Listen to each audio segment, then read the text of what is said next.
असम के मुख्यमंत्री हिमंता बिस्वा शर्मा जब से मुख्यमंत्री की कुर्सी पर बैठे हैं, कई बातों को लेकर दृढ़ नजर आए हैं। इनमें से एक है इतिहास लेखन। एक बार फिर से हिमंता बिस्वा शर्मा ने इतिहासकारों को फटकार लगाई है। साथ ही ये कहा है कि अब जरूरत है कि इतिहास को फिर से लिखा जाए। हिमंता के मुताबिक वामपंथी इतिहासकारों ने भारतीय इतिहास को पराजय और समर्पण की कहानी बनाकर उसे विकृत करने का प्रयास किया। देश की विजय गाथा को दर्ज करने के लिए इतिहास फिर से लिखा जाना चाहिए। उन्होंने यह भी आरोप लगाया कि वामपंथी विचारधारा के लोग दशकों तक राज्य को भाषाई आधार पर विभाजित करने की कोशिश करते रहे हैं और लोगों को अपनी धार्मिक समानताएं अपनाकर ऐसी कोशिशों को हराना चाहिए। दरअसल हिमंता बिस्वा शर्मा अखिल भारतीय विद्यार्थी परिषद यानी एबीवीपी के 28वें राज्य सम्मेलन को संबोधित कर रहे थे।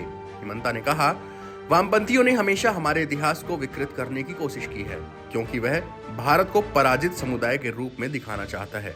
उन राजाओं और नायकों को नजरअंदाज किया जिन्होंने विरोध किया और मुगल हमलों को सफलतापूर्वक शिकस्त दी।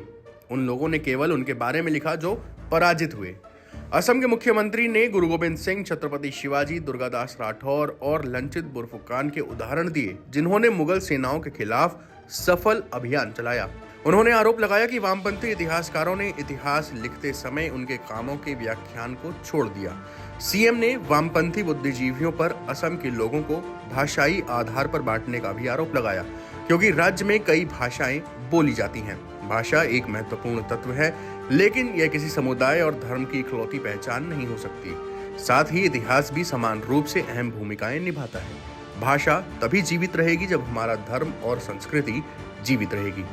हिमंता बिस्वा शर्मा ने यह भी दावा किया कि गलत तरीके से यह धारणा बनाई गई है कि असम और पूर्वोत्तर ऐतिहासिक रूप से भारत के अलग हिस्से से जुड़ा हुआ नहीं है, जिसने आजादी के बाद देश के इस हिस्से में विचारों की एक अलग धारा को जन्म दिया।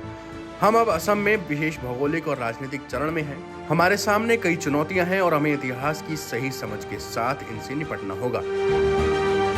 टाइम्स नाउ नव भारत डिजिटल ओरिजिनल्स की रिपोर्ट।